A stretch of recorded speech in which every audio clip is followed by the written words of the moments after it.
Maayong adlaw kaninyong tanan. Ani sa kini ang inyong gutong programa sa TV Palyaputor Gumento gipanguluhan ug gipangunahan sa Lay Catholic Apologist International Sir Argeseno.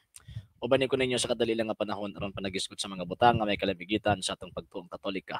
And before ko magpadayon, magpasalamat una ko sa mga igsoon mga Katoliko nga kanila nagatabang nagsuporta sa programa. Sir Ronald Descallian family, Sir Romeo Nodio, Sir Robert Avila, Sir Michael Roger Uy, Sir Enrique Blat, Sir Del Sevilla, Sir Emmanuel Papa, Sir Tupig Galyemit, Ma'am Berdan Lapera, Sir Jeff Atienza, Sir Henrito Tubil, Sir Jerry Alacris, Sir Rain, Ma'am Sheng, Hernani, Sir Joe Velacia, Sir Jovet Amorte, Sir Raul Siliacay, Sir King Baez, Sir Rizal Limen, Sir Ramil Yones, Sir Edmundo Esteban, Sir Raymond Bunhayak, Kustanan, ng mga nagkataba nagkasuporta sa programa pagkahuman wala nagapalito sila mga pangalan daghan daghang salamat. Unya ayaw mo kalimot mga sir ug mga mama sa pag-like, share, follow sa ato mga free page, ilabi na kining RJ Horolan sa Second TV Palyapuntor-Gumento og sa ato ang mga channels ayaw mo kalimot sa gitawag og pag-subscribe. And sa gustong mo tabang, pwede ninyong ipadala niyang tabang suporta pinag sa mga account numbers kan ako sa mga screens kan nagadagan nga information o pwede sab mo, excuse me, mag-message sa tong page kung via remittance ang inyong pagpadala. Daghang salamat in advance.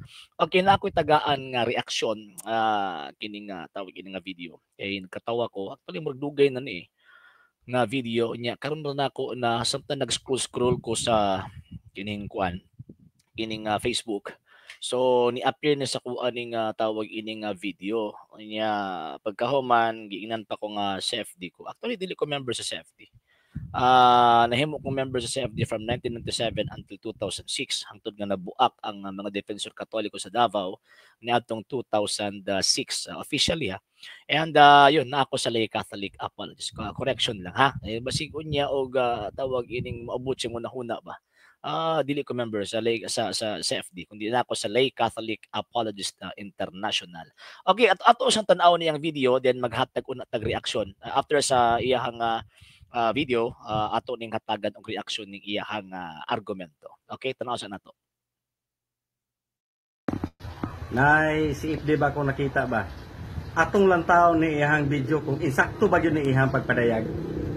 Sa atong Ginoong Kristo, kung wala siya namatay, wala mamatay ang Diyos. Kalakit tayo, itawag ng kaluwasan. So, nakidadungog na to, kung wala ba daw mamatay atong Diyos, wa kuno tay kaluwasan. Sayop gid siya. Namo ni mga si Ifde ba nga wala ba gyud nila ba makuha ang tinuod? Ang atong basahon, ang unang Pedro 3:18 nagingon. Kay naganto sa si Kristo makausa ala sa mga sala, ang matarong ala sa mga dili matarong aron madala mo niya ngadto sa Dios. So sa kabahin gipatay sa diha sa unod. Apa sa laing bahin gibuhi diha sa espiritu. Asa gipatay diha sa unod. Dili ang Dios mo namatay. Kaya nga si Ifde lagi nga magbasa lagi dili lagi klarohon. Matay, kung muhatag bang galing kang pagpasabot sa imong gibasa, tarungan pud og sabot. Ngano man kay mismo sa imuhang gibasa naghatag og pagtin-aw nga siya nga gipaantos o gipatay sa unod. Ang question na amigo, kinsa man ang word nga siya? Unsa man ang iyahang kinaiyakan ng word nga siya? Actually, dili to maayong balita yang gigamit nga version. Pero ako ang gamiton nga version kay para klaro kay ang word gigamit to unod.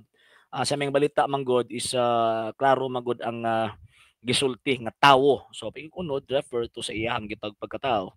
Sa ato ang basahon atong usbon pagbasa niya ipasabot ato ani niya kay murag man siya kasabot god nagbasa-basa ron nig Biblia nga wa kasabot sa iyang tawag ining puntos ba.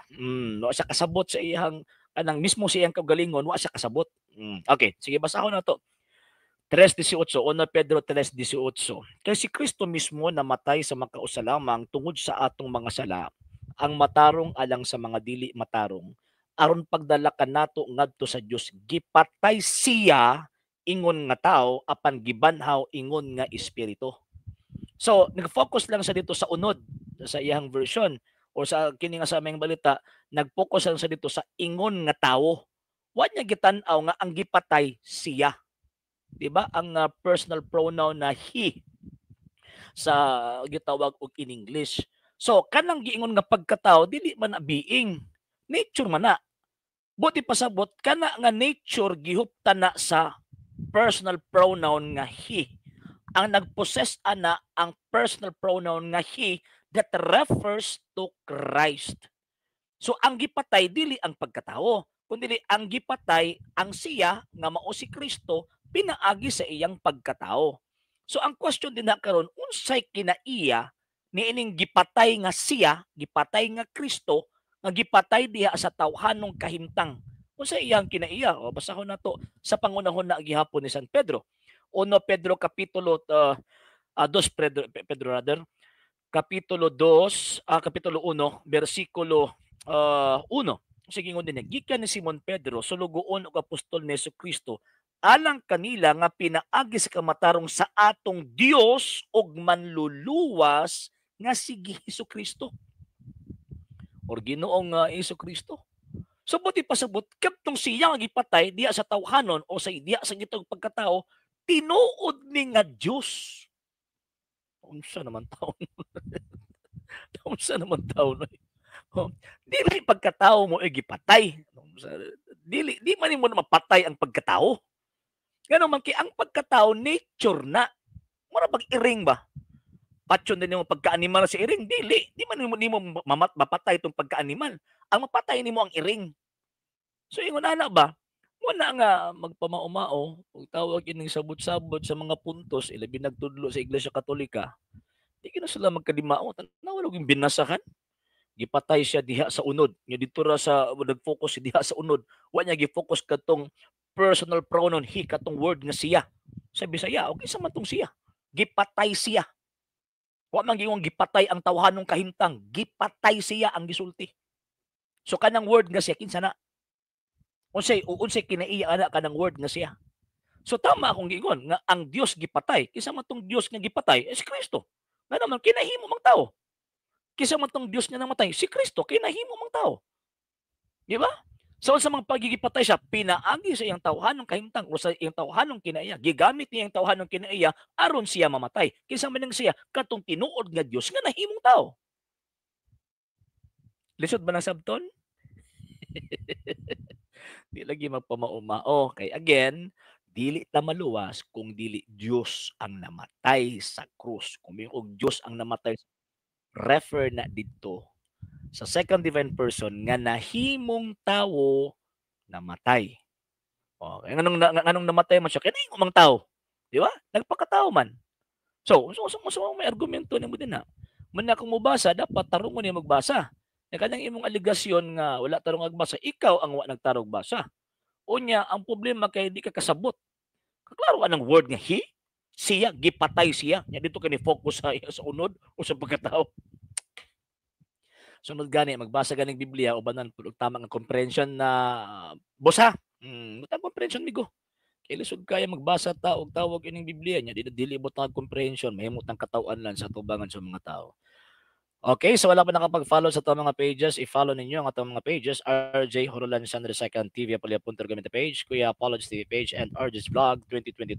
O nga pwede sa mo mag-send din ng Facebook stars. So, sa itong mga channels, sa wala pa nakapag-subscribe, i-subscribe ninyo ang itong mga channels, Dalay Catholic, Apologist International Official, RJ Sandra II TV, Kuya Apologist TV, and the Barikawayan Religious sa Forum.